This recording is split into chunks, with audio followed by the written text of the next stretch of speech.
Political stalwart, statesman, three-time Prime Minister of India, prolific poet, Atal Bihari Vajpayee passed away on Thursday after battling prolonged illness. He was 93 years old. The leader was cremated with full state honours in New Delhi today. It was an emotional farewell for one of the tallest leaders of the country as the entire nation joined in praying and in paying their tribute to the former Prime Minister. Several leading politicians cutting across party lines paid a homage to him. Some well-known faces from the world of Bollywood also made their way to Vajpayee's official residence on Krishna Menon Marg to pay their last respects. The mortal remains were then taken to the BJP headquarters at Deen Dayal Upadhyay Marg, where party workers had gathered to get a final glimpse of their leader. A sea of supporters was part of the former Prime Minister's last journey as Prime Minister Narendra Modi, BJP President Amit Shah, along with other party leaders, led the procession. Elaborate security arrangements were put in place. As many as 25 roads were closed. 20,000 security personnel were deployed in the national capital today. Atal Bihari Vajpayee was cremated at the Smriti Sthal on the banks of the Yamuna River. Politicians from across parties and foreign dignitaries were present. Leaders from SAARC countries also attended the funeral to pay their last respects. Vajpayee's adopted daughter, Namita Bhattacharya, lit the funeral pyre.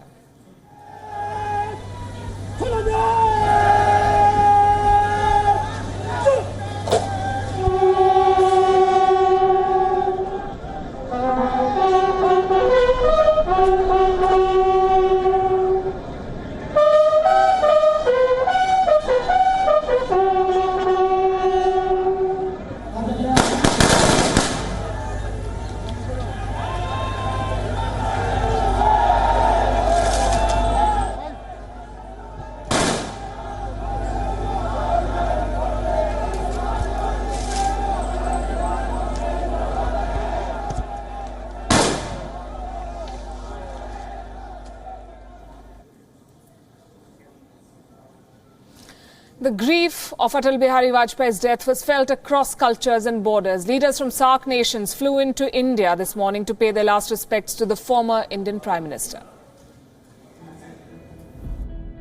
As Prime Minister, he tried to bring India closer to its immediate neighbourhood and the world. And on the day of his final journey, the world came together to bid the beloved statesman a tearful adieu.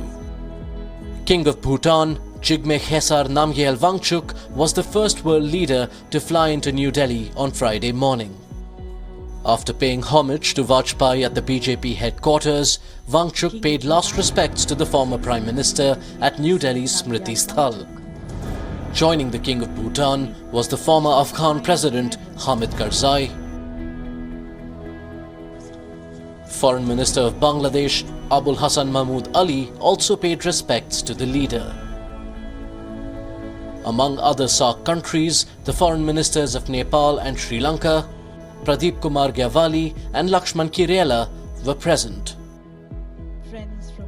Pakistan, which recalled Vajpayee's statesmanship, sent in a delegation led by the country's acting Law and Information Minister, Barrister Ali Zafar.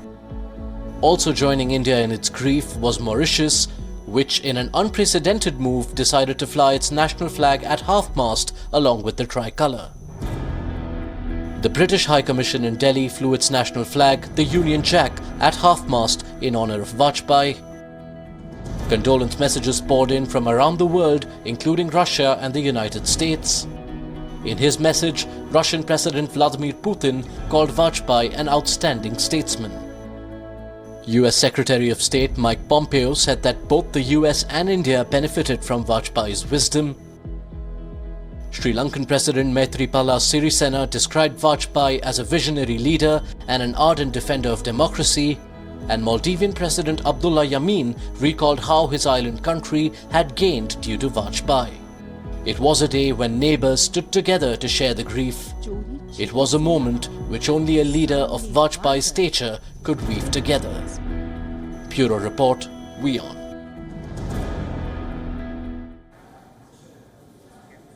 Atal Bihari Vajpayee was always part of the Sangh, but he had friends across the political and ideological spectrum. He led a coalition of 13 parties for 5 years. He was respected by political friends and foes alike, and even in death, he brought together all the warring sides of Indian politics.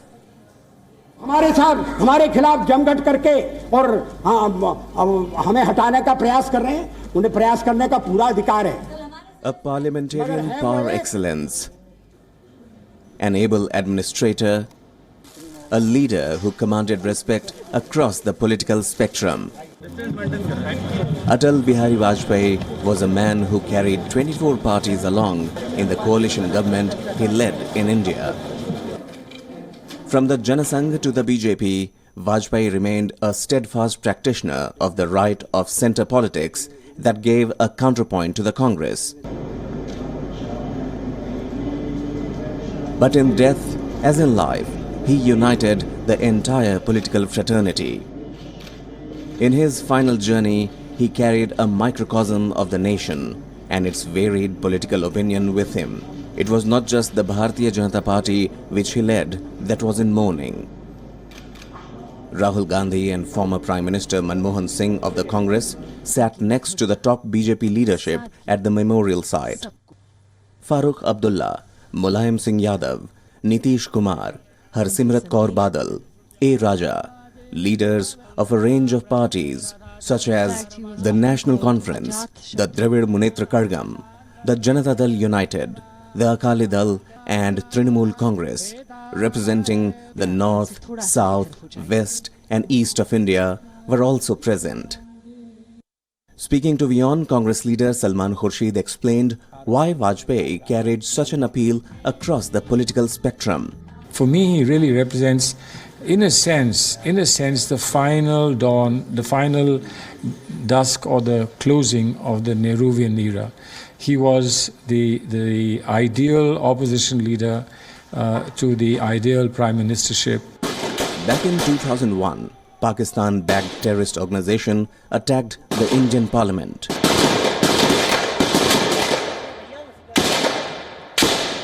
In normal course, political blame game would have followed, but Vajpayee knew how to unite the country with a similar speech. On Thursday, Sonia Gandhi paid glowing tributes to Vajpayee. Recalling his contribution to the public life, Sonia Gandhi described Vajpayee as a towering figure, a spellbinding orator, a visionary leader, and a patriot to the core. Vajpayee was a man with a very large heart and a real spirit of magnanimity, a man who always treated everyone with respect and courtesy, she said. It's been more than 10 years since Vajpayee had been seen in public life. A poet, a politician, a much respected statesman. He treated all of India as his family. He treated all of India as his family. When he passed away, all were united in grief. Bureau Report, WION.